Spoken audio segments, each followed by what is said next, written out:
Hello, everybody, and welcome back to Command Point. My name's Ryan, and today I'm joined by Shane, and today we are going to be talking about the most broken things in Kill Team.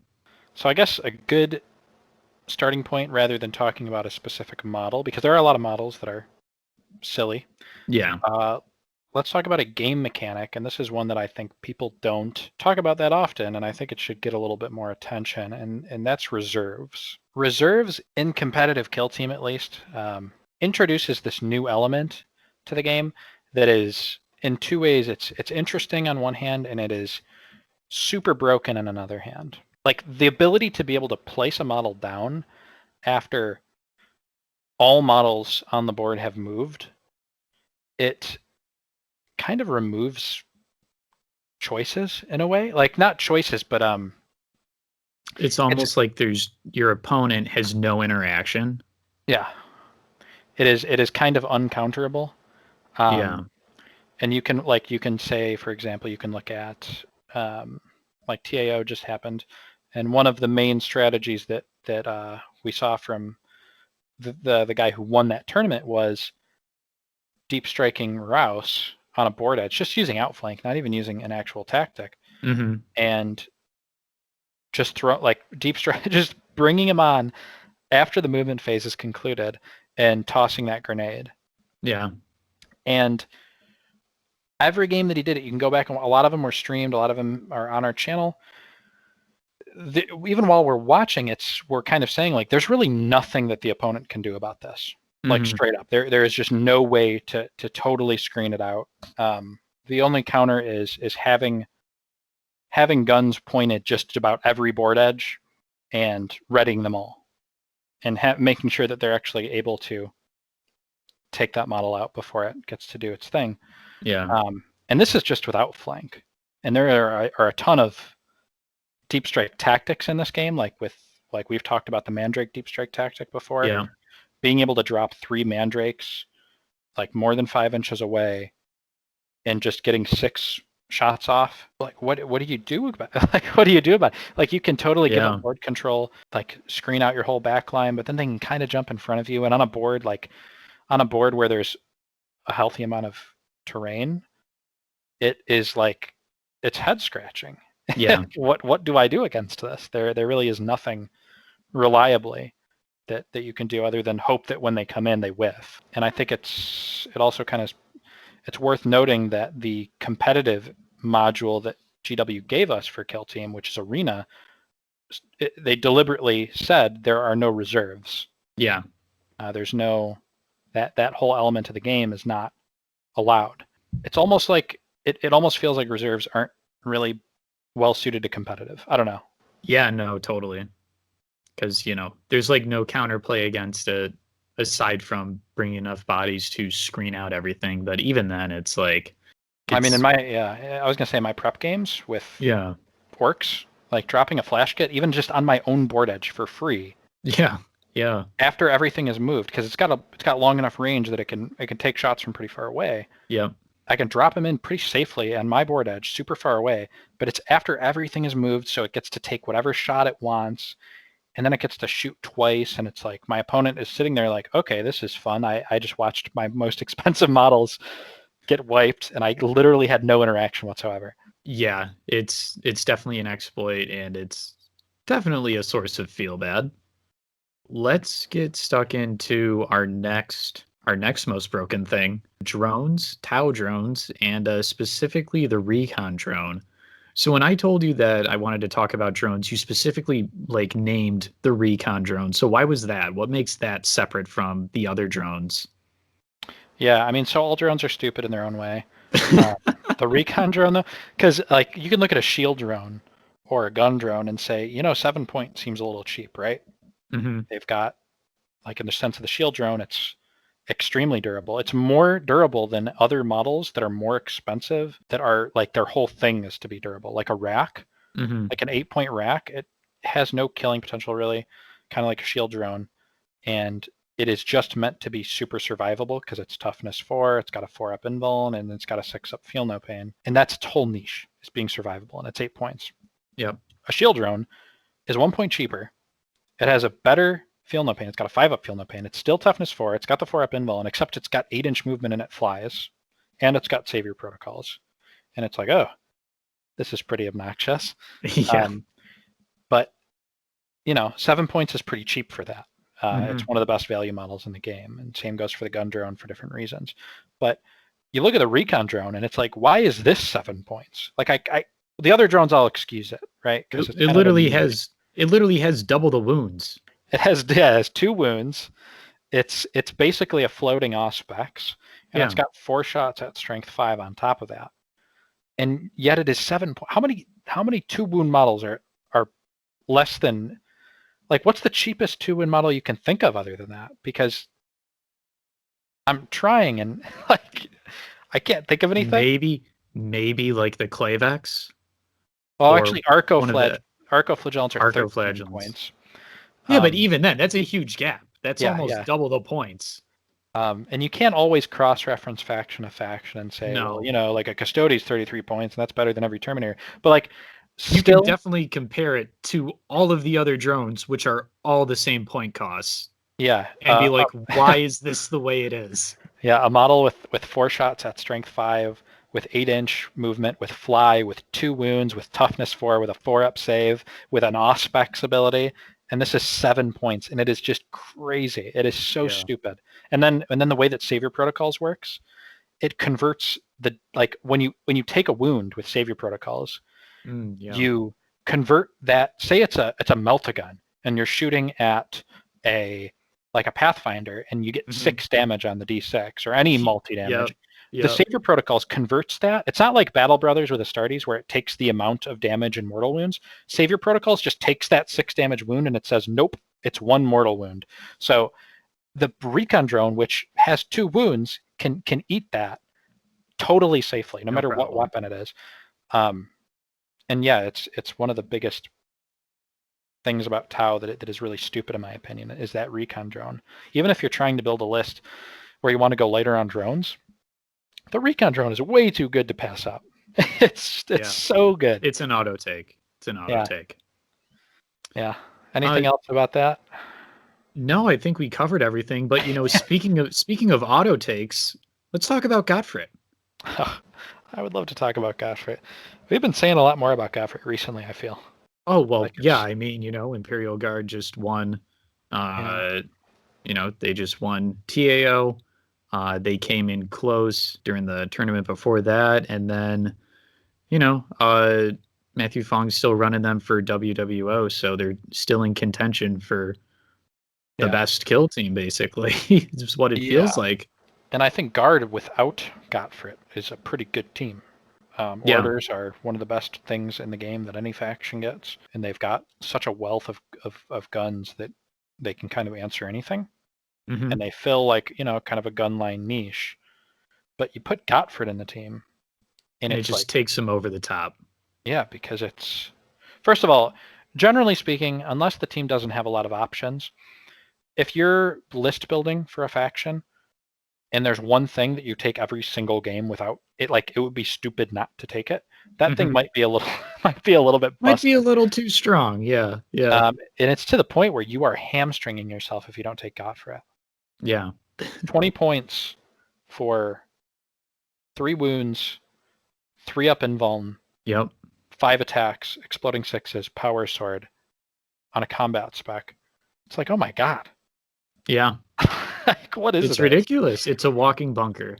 And I mean, what I've said basically, it is like when you're playing, not like outside of commanders, when you're playing against Militarum, it's like you're playing against a team that has a commander and you don't get one. That's what Godforit is like. Like the first time we ever saw Godforit in real life, like forever ago, like 6 months into this game's release, at a tournament, we were looking it up on the Kill Team Manager app, and we're looking through the book, and we're like, this model is nowhere. Is this guy using a commander? Because that's what it feels like. Yeah, no, I remember you telling me that, and I couldn't believe it. I genuinely thought for the next 12 hours after that tournament that Godforit was a commander's only model, that guy had just snuck into his roster and nobody was any the wiser. It was unbelievable model. Very broken. And honestly, the biggest thing too about it, I don't know about the biggest thing. I think the biggest thing is having to play against it. It's horrific, but it literally doesn't make sense with what Kill Team is. Like, you could be playing Militarum against like another Militarum player, and both players have Godforit. That, like, think about that for a second.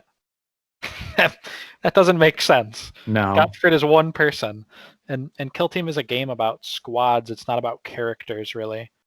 And for like a Sisters of Battle player versus like a Militarum player, and they both have Godforit, it's like, and then on top of it all, Godforit gets sub-faction traits. So For literally no reason. Godforit wasn't also raised doesn't on make sense. Catachan. Yeah, I feel like it doesn't make sense in Kill Team. It should be like a narrative thing. I don't think it should be a competitive thing. And it also, like, I liked playing Sisters of Battle, and it ruins list building for that team. Like, it ruins list building for Guard too.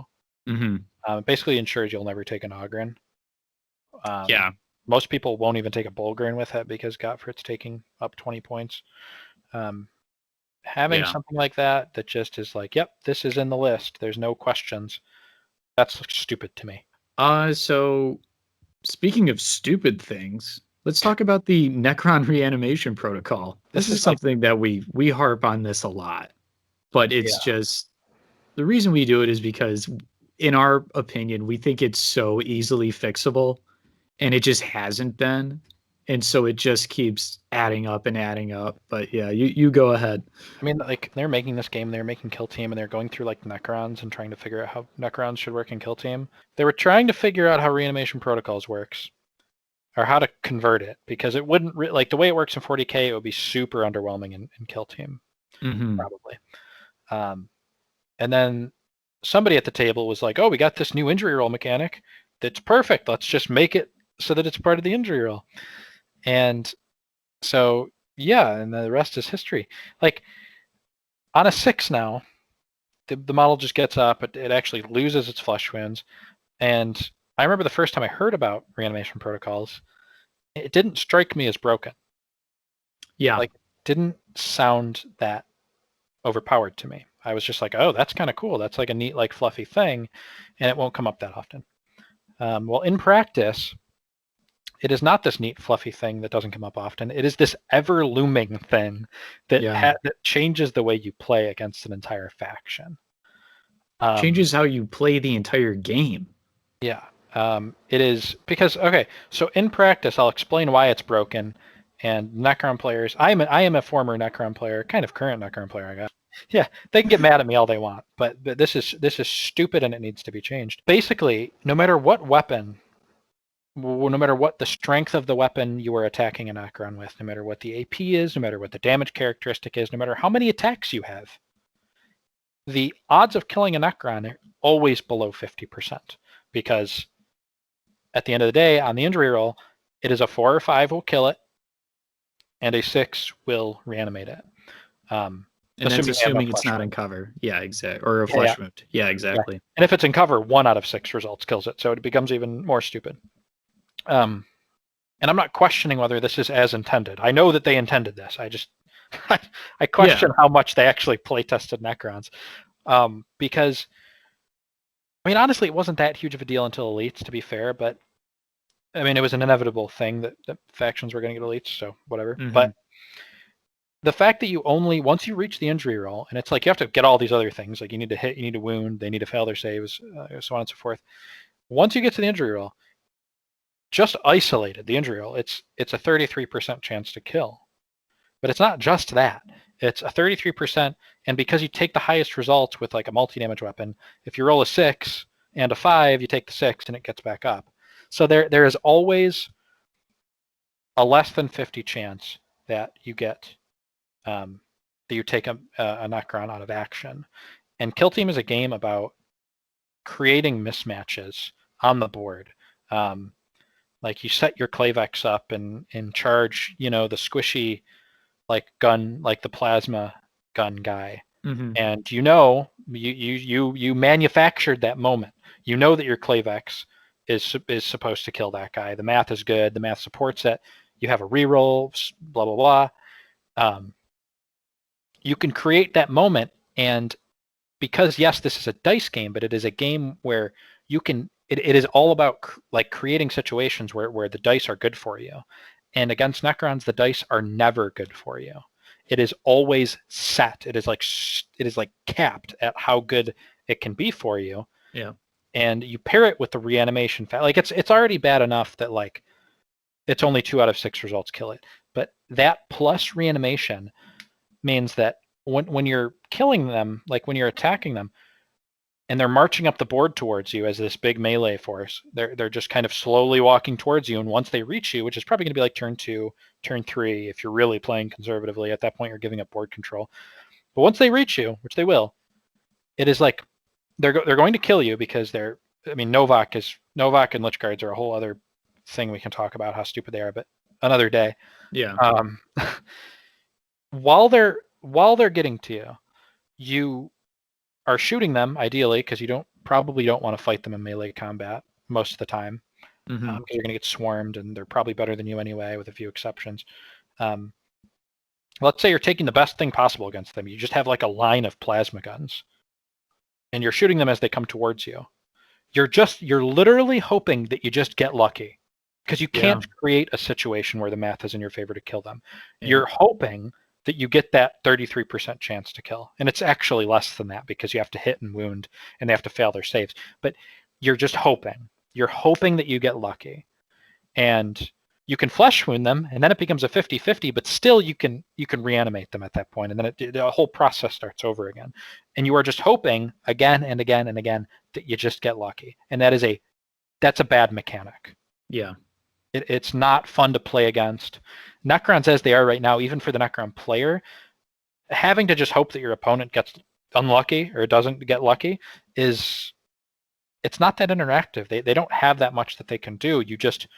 You walk forward, and then you charge when they're in charge distance, and then you either get in and kill them, or maybe you'll whiff. I mean, again, that's just the math. You're re-rolling everything with Novak. With flayed ones. With Lich Guards, you're re-rolling only hits, but it's like they're so strong, they get one win through and you're probably dead. It's not a fun... It's a super negative player experience. Absolutely. And it works against competitive play because it says you don't get to create those situations. You just need to get lucky. Literally, you need to get lucky. I mean, you could say it a million times in a row, but I probably sound like a broken record. I think you have, yeah. and it's a bad mechanic. And like you said, there's a million ways to implement reanimation protocols to make it better. Literally, just every model that goes out of action at the end of the battle round, just have the Necron player roll a d6, and on a 6, whichever models like make that roll of a 6, just stand him back up. Don't put it on the opposing player's injury roll to determine that. That's ridiculous. And even then, it's like they're getting up after the round's over, so they're not losing all their flesh wounds, looking at you, laughing, and then killing you. Yeah, at least that's what it is. Care of them for the round. Like they might get back up, but like the problem that round temporarily has been somewhat solved.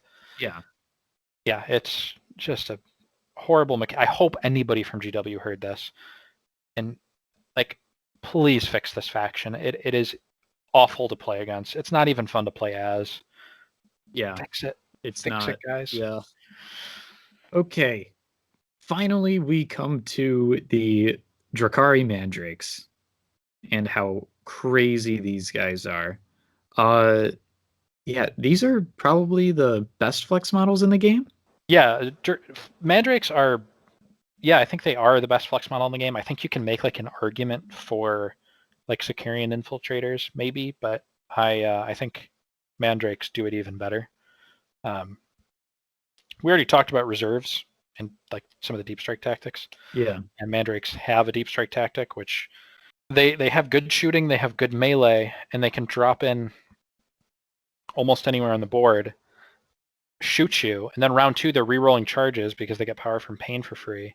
So they can probably get in, and then they're good in melee, so they hit you then.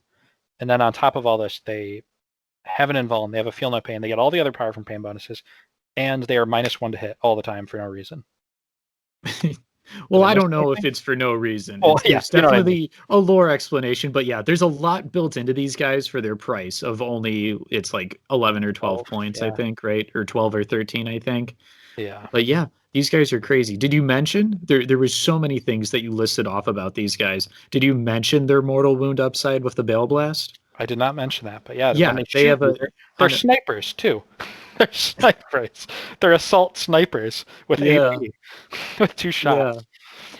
I haven't used like a sniper equivalent weapon in so long. I couldn't remember if that was the Yeah. case or if it's only a mortal wound.